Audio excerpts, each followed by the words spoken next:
Good evening. On behalf of the Commission and staff, I would like to welcome you to the June 23rd, 2022 City of Roseville Planning Commission meeting. If you could at this time put all your electronic devices on silent.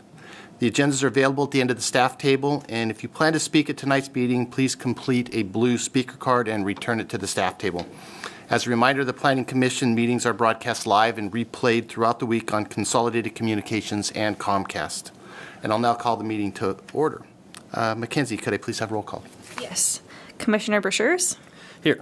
Commissioner Covington? Here. Commissioner Hagenjos? Here. Commissioner Pryor? Here. Vice Chair Martin? Here. And Chair Jensen? Here. Okay, could you all please join me in the Pledge of Allegiance?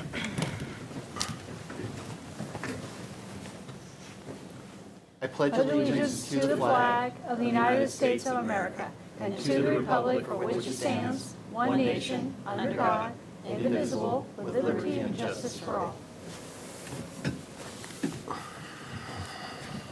Okay, Mackenzie, could we start with staff introductions? Good evening, Mackenzie Harrison, Recording Secretary. Good evening, Commissioners. Michelle Scheidenberger, City Attorney. Good to see you, everybody. Good evening, Chair Jensen, members of the Commission. Greg Bitter, Planning Manager. Good evening, Chair Jensen and Commissioners. Derek Ogden, Senior Planner. Good evening. Shelby Maples, Associate Planner. And good evening. Matt Todd, Principal Engineer. Thank you. We'll go ahead and start with public comment. The public comment period is a time for anyone who would like to address the Commission on an item that is not on tonight's agenda. When addressing the Commission, please state your name for the record and limit your comments to 3 minutes. Is there anyone in the audience that would like to address the Commission on an item that is not on tonight's agenda? Okay, seeing none, we'll go ahead and close the public comment period, and we'll move on to the consent calendar. The consent calendar consists of routine items that may be approved under one motion, as recommended in the staff reports. However, each item may be considered separately upon a request by the audience, the Planning Commission, or staff. Tonight's consent calendar consists of 2 items: the minutes from the May 12th, 2022 Planning Commission meeting, and item 5.2, the infill parcel 107, 4th Street DRRS for 330 4th Street. For the record, is file number PL220043. Is there anyone on the Commission or in the audience that would like to pull one of these items off the consent calendar for a separate discussion? Okay, hearing none, do I have a motion to approve the consent calendar as listed?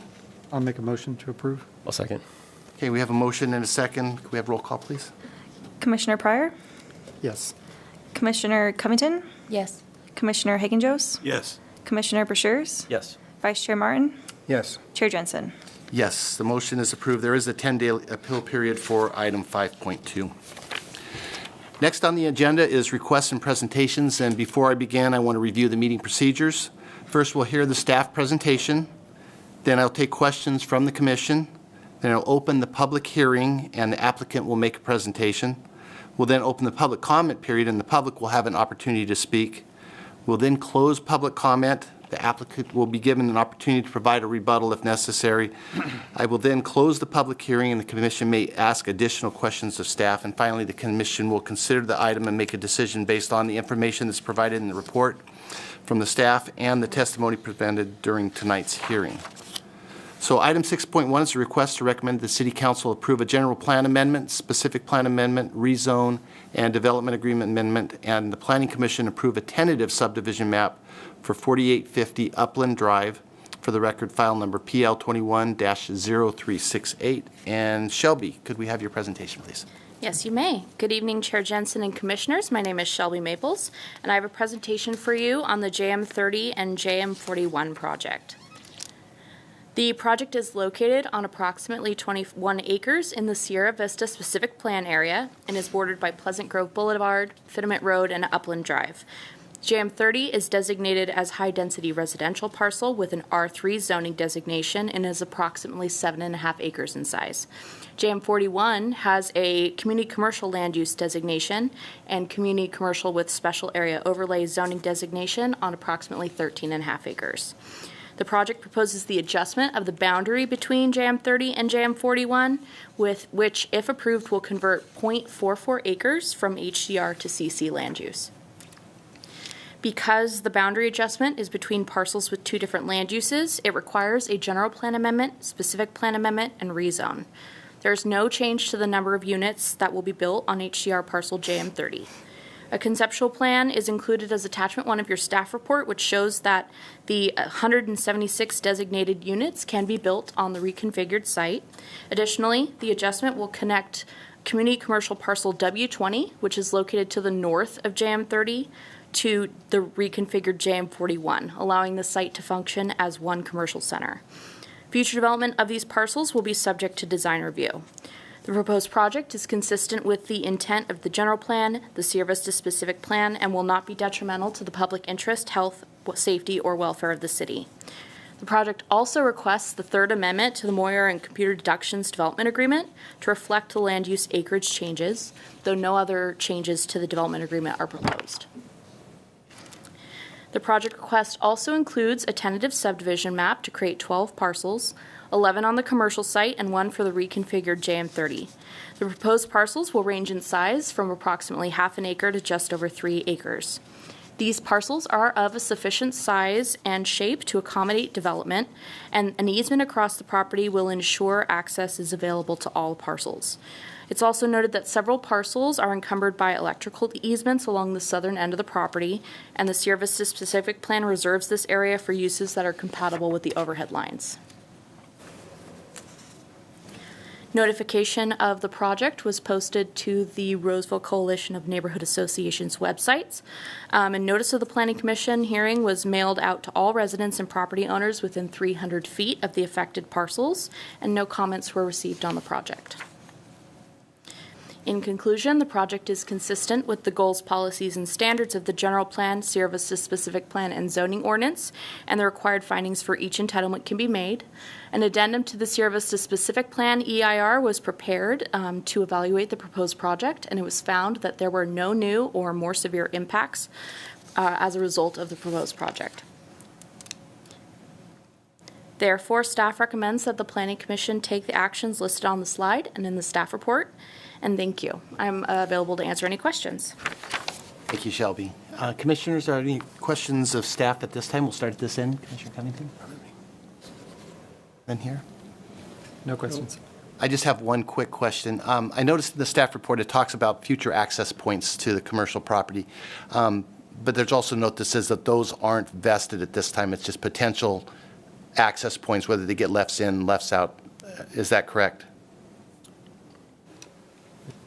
Yeah, that's my understanding too. That'll all be evaluated when they come in for a project. That's not part of the action tonight, is to get that? Okay. Yeah, access points are not part of the action.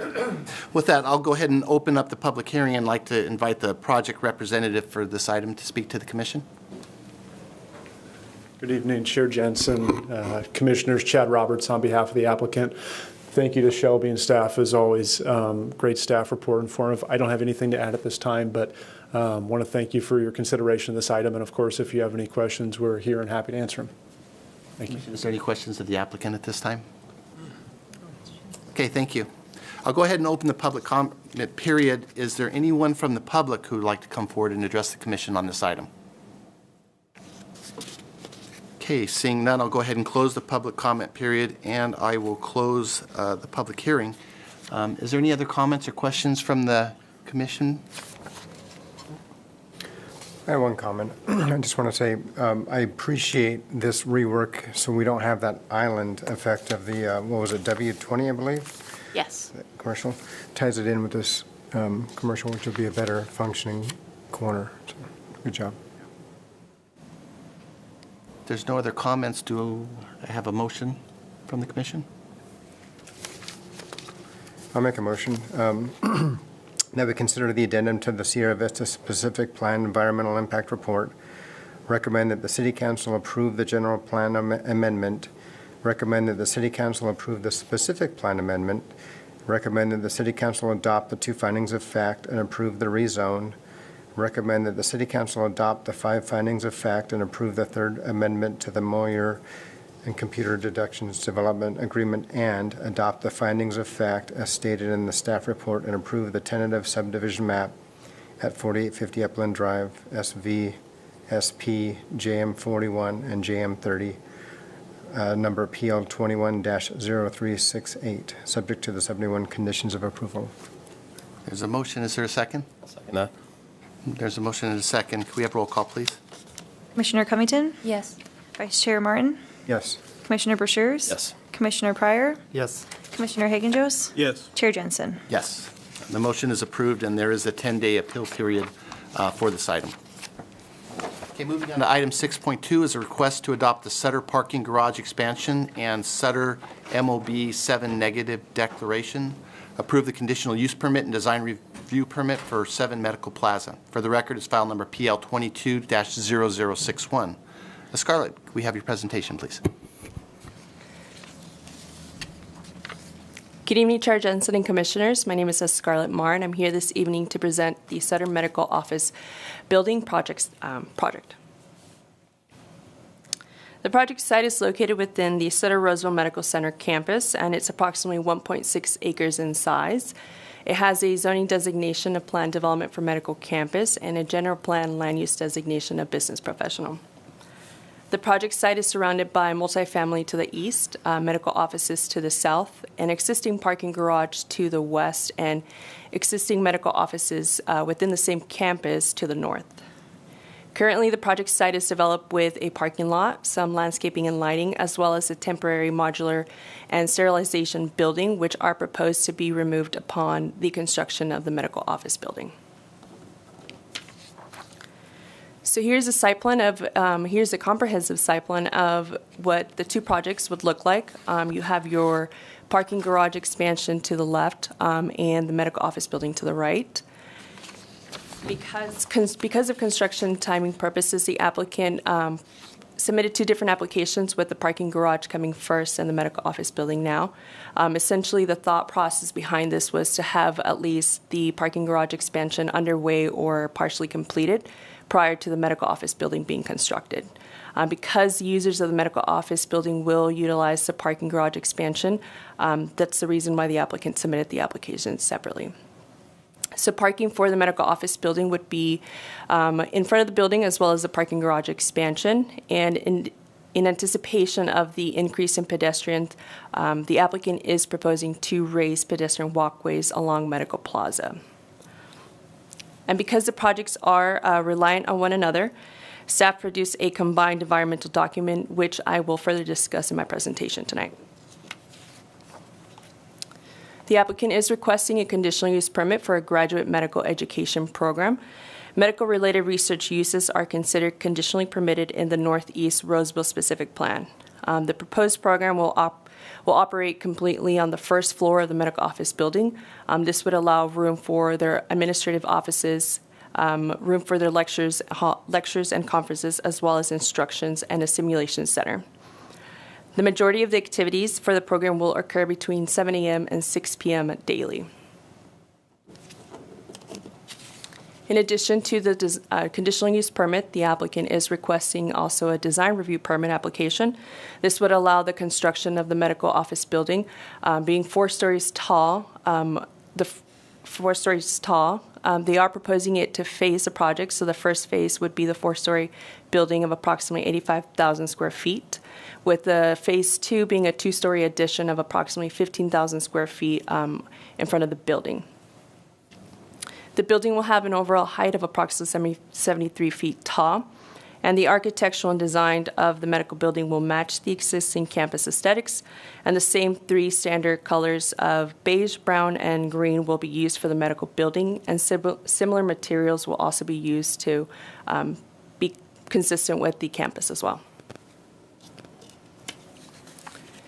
So early notification of the project was posted on the Roseville Coalition of Neighborhood Associations website, as well as the applicant held a neighborhood community meeting on April 5th. At that meeting, the applicant answered questions from the public regarding the view sheds for the parking garage expansion, as well as the medical office building, and some questions related to parking. The public hearing notice for this project was mailed to property owners within 300 feet of the project site, also published in the Roseville Press Tribune and once again on the Arcona website. As previously mentioned, because the two projects are being considered independently, it was determined that in order to evaluate the project, a combined environmental impact would be produced. One comprehensive environmental document would be prepared, consistent with CEQA requirements. An initial study which led to a negative declaration was prepared for both projects. The results of the initial study determined the projects would not have a significant effect on the environment. The initial study and negative declaration was published for a 20-day public review period where we received no comment. However, prior to the May 12 Planning Commission hearing for the parking garage expansion, the city did receive a comment letter by the Lozero Drury Law Firm on behalf of the Labor's International Union of North America, specifically Local Union 185. The letter alleged that the project may have unmitigated adverse environmental impacts related to indoor air quality, noise, and air quality impacts. And on May 12th, staff prepared and provided the Planning Commission a response memo.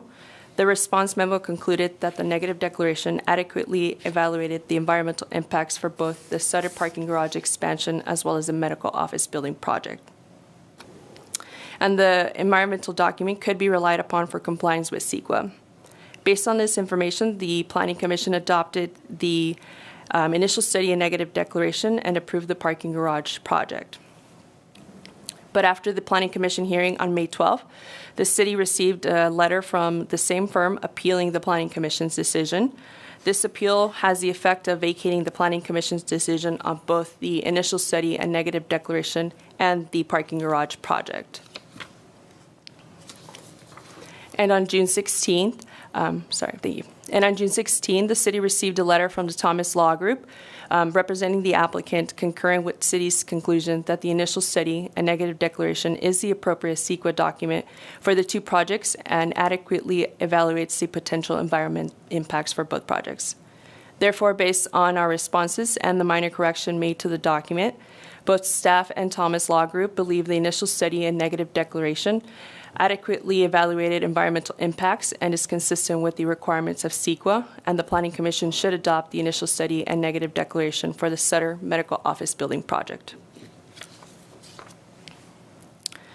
In conclusion, staff finds the project allows the beneficial use of the site. The project is also consistent with all applicable goals and policies of the zoning ordinance, the general plan, as well as the Northeast Roseville specific plan and the city's community design guidelines. And the required findings of approval can be made for the project as well. Therefore, staff recommends the Planning Commission adopt the initial study and negative declaration, as well as adopt the required findings of fact for the conditional use permit and the design review permit, subject to the recommended conditions of approval. This concludes my presentation, and I'm available to answer any questions. Thank you, Scarlett. Commission, is there any questions of staff at this time? Seeing none. I just have one quick question. It's not on the project itself, it's on the process, and maybe this is a good question for you, Michelle. With the appeal of the parking garage and the same negative deck for both projects, if this one isn't appealed and the other one goes forward and it's determined that that negative declaration is inadequate, does it throw a wrench at all into this project going forward, even though it wasn't appealed by anyone at this point? So we've been talking about that because this is a really unique circumstance, but we've come to the conclusion that if the Planning Commission tonight adopts the negative declaration for this project, this phase of the project, then that is, and it's not appealed, then that'll be sufficient for this project. For the other project, which is the parking garage project, if for some reason that project's not approved, then the environmental document obviously wouldn't be valid for that project, but it's not going to negate the Planning Commission's approval for this project. So they're independent moving forward. The projects themselves are independent, even though the environmental document is combined. If you adopt it for that project, then it stands good for that project. And then for the other project, whatever council decides to do, you know, okay. They could be segregated. Okay. That was just my question. Okay, I'll go ahead and open up the public hearing and invite the project representative for this item to come and address the commission.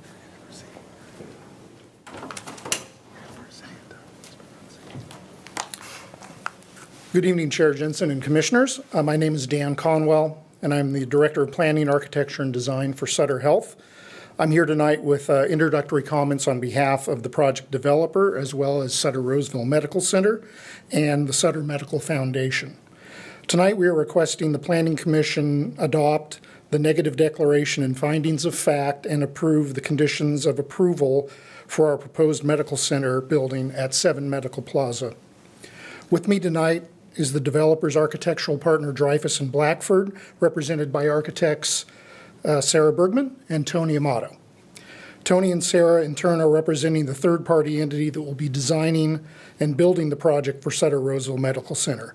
In addition to Dreyfus and Blackford architects, the other main members of that team are the developer, Saperovich Domich Real Estate Development, and the construction team led by WFC Builders. As I had shared at the May 12th Commission hearing, I've been involved with the planning of healthcare projects for the original Roseville Community Hospital and then Sutter Roseville Medical Center since 1989. Our partners who are developing, designing, and building this medical office building have also developed past facilities on our campus. The medical and office buildings at 2 and 8 Medical Plaza and the parking structure at 12 Medical Plaza. Over the many years, the partnership with the City of Roseville has been valuable, as the increased demand for healthcare services has greatly exceeded all expectations, and we've grown from a community hospital into one of the region's largest medical centers. Last month, I had provided a bit of historical perspective on the growth of the medical center since the 1990s, and the medical office building at 7 Medical Plaza is really the next logical step in providing expanded ambulatory care services and space for our new graduate medical education program that will train graduate physicians in a variety of medical specialties. I thank the Commission for their consideration of this important project and the continued growth of healthcare services in the community.